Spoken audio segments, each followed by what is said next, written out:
Salam sejahtera dalam kasih Kristus. Selamat berjumpa kembali dalam renungan sabda Kristus bagimu dan bagiku. Renungan kali ini saya akan angkat dari Injil Lukas pasal 7 ayat 1 sampai dengan ayatnya yang ke-10. Dan tema renungan kita kali ini di dalam Lembaga Kitab Indonesia memberikan judul Yesus menyembuhkan hamba seorang perwira di Kapernaum.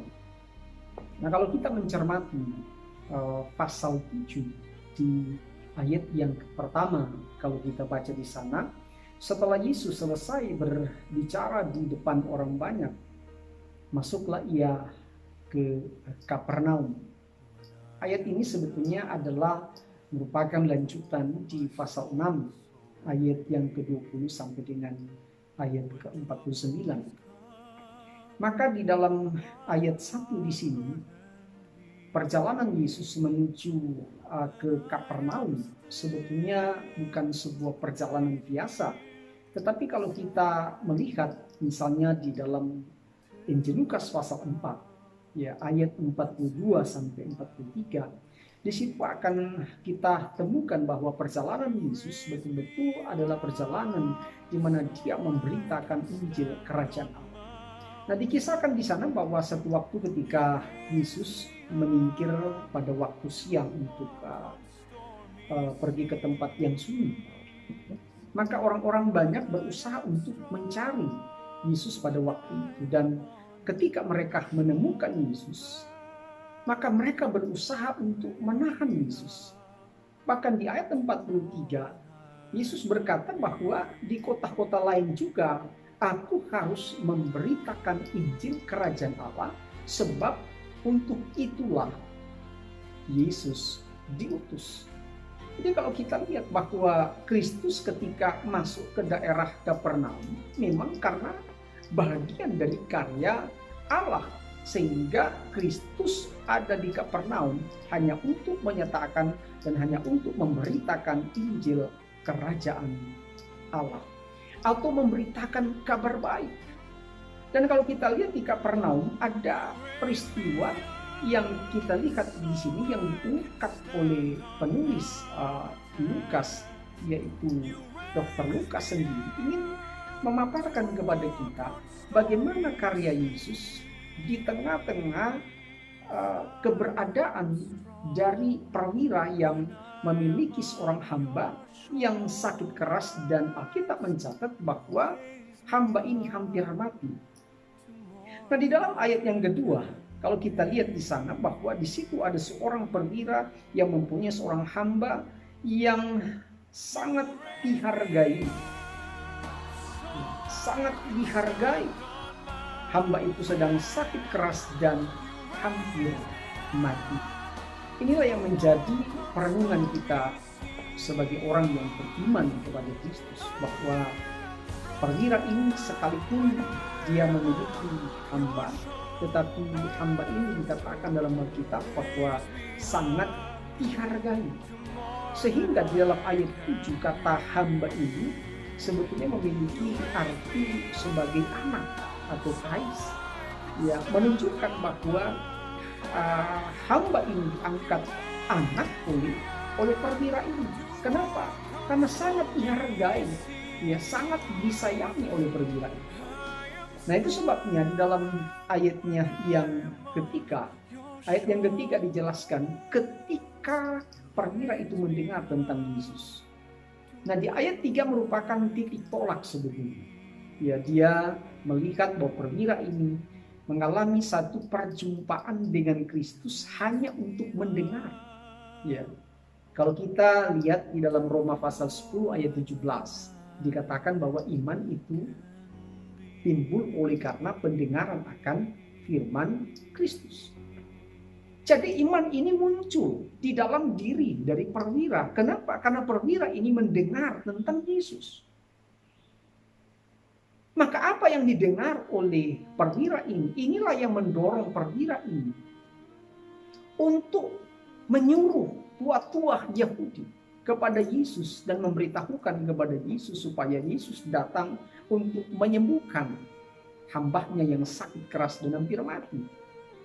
Nah, tua-tua Yahudi ini datang kepada Yesus, dan kalau kita lihat, tua-tua Yahudi memberitahukan bahkan meminta pertolongan kepada Yesus dengan beberapa alasan. Kalau kita lihat apa yang diungkapkan oleh tua-tua Yahudi, yang pertama, dia layak engkau tolong. Mengapa dia layak ditolong oleh Yesus? Yang pertama dikatakan bahwa karena dia mengasihi bangsa kita, dan yang kedua karena dia layak menanggung pembangunan rumah ibadat kami di Kapernaum. Nah, saya percaya bahwa ini bukan alasan sebetulnya Yesus datang untuk menyembuhkan hamba dari perwira di Kapernaum. Alasan yang sebetulnya adalah sudah tergambar dengan jelas di ayat yang ketiga. Kenapa? Karena perwira ini sudah mendengar tentang Yesus, maka iman inilah yang menjadi penolong sehingga Kristus ingin melihat apakah iman itu stuck, iman itu diam, atau iman itu terus berproses menjadi iman yang besar dari perwira itu. Nah, itu sebabnya pada saat tua-tua Yahudi bersama-sama dengan Yesus di tengah perjalanan mereka menuju ke rumah dari perwira di Kapernaum, maka apa yang dipikirkan oleh perwira pada waktu itu? Dia berpikir bahwa apakah dia layak menerima Yesus di dalam rumahnya? Dan yang kedua, apakah dia ini layak menerima Yesus sebagai Tuhan dan Juru Selamat atas hidupnya? Karena cara berpikir orang Yahudi itu sangat berbeda dengan perwira. Karena perwira ini bukan orang Yahudi. Perwira ini tahu betul. Perwira ini tahu persis apa yang dipikirkan oleh orang-orang banyak. Perwira ini tahu persis apa yang dipikirkan oleh orang-orang Yahudi, bahwa dia bukanlah orang Yahudi dan dia bukanlah penganut agama Yahudi. Nah, itu sebabnya perwira ini berpikir keras bagaimana caranya supaya Yesus tidak datang ke dalam rumahnya, Yesus tidak berjumpa dengan perwira ini, tetapi dapat melakukan mujizat. Maka cara yang dilakukan oleh perwira ini adalah dia memanggil sahabat-sahabat. Nah, sahabat-sahabatnya ini dipanggil dan memberitahukan kepada sahabat-sahabat supaya sahabat-sahabat ini memberitahukan kepada Yesus. Ya. Dan sahabat-sahabat ini dalam perjalanan mereka ketika Yesus dan tua-tua Yahudi sedang menuju ke rumah perwira, maka mereka berjumpa dengan Yesus dan memberitahukan kepada Yesus. Mereka memberitahukan, sahabat-sahabat memberitahukan kepada Yesus. Yesus tidak usah bersusah-susah untuk datang ke rumah perwira. Karena perwira ini merasa bahwa perwira ini tidak layak menerima Tuhan di dalam rumahnya. Dan juga perwira ini berpikir bahwa perwira ini merasa dia tidak layak menerima Yesus di dalam rumahnya.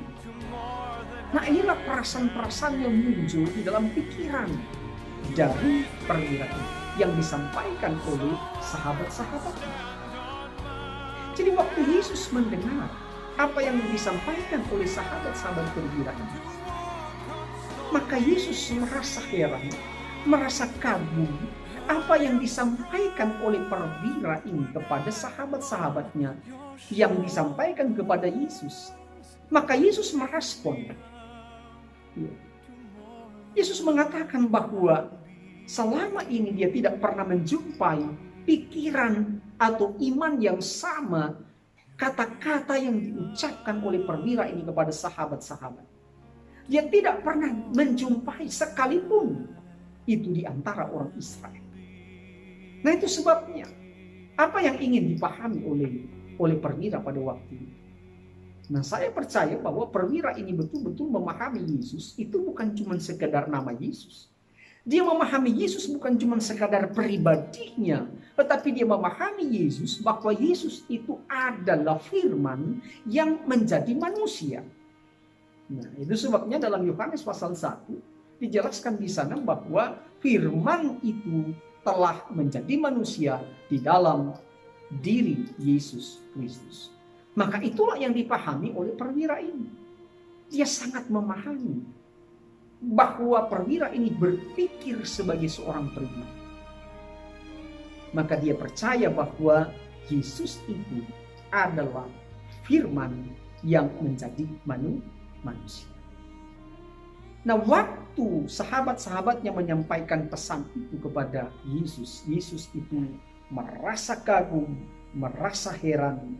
Maka Yesus di dalam ayatnya yang ke-9, setelah Yesus mendengar perkataan itu, ia heran akan ia. Dan sambil berpaling kepada orang banyak yang mengikuti dia, ia berkata, "Aku berkata kepadamu, iman sebesar ini tidak pernah aku jumpai sekalipun di antara orang Israel."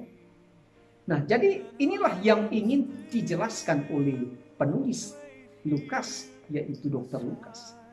Dia ingin menunjukkan bagaimana perjumpaan antara Yesus dan perwira ini. Sekalipun mereka tidak berjumpa, tetapi perwira ini hanya berpikir bahwa kata-kata itu sanggup membuat hambanya sembuh, membuat hambanya sembuh dari sakit yang dialami. Nah, itu sebabnya perwira ini percaya bahwa Yesus bukan cuma sekedar nabi. Yesus bukan cuma sekedar manusia biasa, tetapi Yesus itu adalah firman yang menjadi manusia. Nah, saya percaya bahwa ketika mereka kembali ke rumah, maka didapatilah hamba itu sembuh dari sakit. Saya percaya bahwa kata-kata itu sangat penting bagi kita. Ya, setiap kata biarlah sungguh-sungguh kita katakan itu akan menjadi berkat bagi orang lain. Lakukanlah, katakanlah sesuai dengan kebenaran firman Tuhan. Saya percaya biarlah hari ini menjadi sukacita kita semua. Dimanapun kita berada, kita dimampukan untuk terus berkata sebagaimana firman itu hidup di dalam kehidupan kita, dan firman itu menjadi berkat bagi kita, bahkan bagi orang-orang di sekitar kita. Tuhan Yesus memberkati. Haleluya.